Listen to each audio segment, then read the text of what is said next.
رسول پاک صلی اللہ علیہ وسلم ان دونوں چیزوں میں سے جو آسان ہوتی تھی اپنی امت کے لیے اسے اختیار فرمایا کرتے تھے۔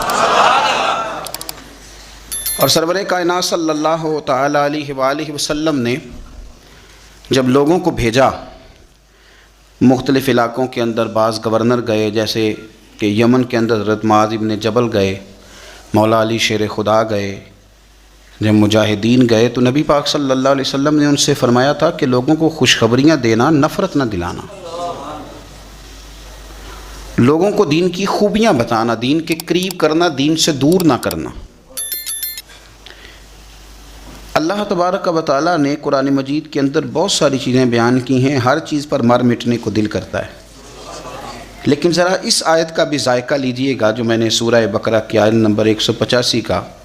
ایک حصہ تلاوت کیا، اس کا بھی ذرا ذائقہ لیجئے گا کہ حکم دینے والا رب کیا فرماتا ہے، دین بھیجنے والا مالک کیا فرماتا ہے۔ اس آیہ مبارکہ کا جو حسن ہے وہ میرا خیال ہے کہ اگر ہم اس کو سمجھ لیں تو شاید کئی راتیں ہمارے کلیجے کو یہ آیت ٹھنڈا رکھے، اور ایک بار پڑھنے کے بعد ہو سکتا ہے کہ درجنوں دنوں تک اس کا ذوق ہمارے دل میں سلامت رہے۔ انداز دیکھیے گا، فرمایا یرید اللہ بکم الیسر، فرمایا تمہارا رب تمہارے اوپر آسانی کرنا چاہتا ہے۔ ختم ہو گئی بات، تمہارا رب تمہارے اوپر آسانی کرنا چاہتا ہے۔ ولا یرید بکم العسر، تمہارا رب تم پر مشکل نہیں کرنا چاہتا۔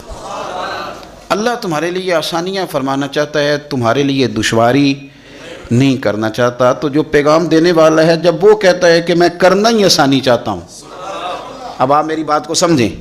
جب مالک کسی پر آسانی کرنا چاہے، جب اللہ ہی اپنے بندوں پر آسانی کرنا چاہے تو پھر مشکل ہو سکتی ہے؟ فرمایا میں چاہتا ہوں تم پر آسانی کرنا، تم پر مشکل کرنا نہیں چاہتا۔ دین بڑا آسان ہے،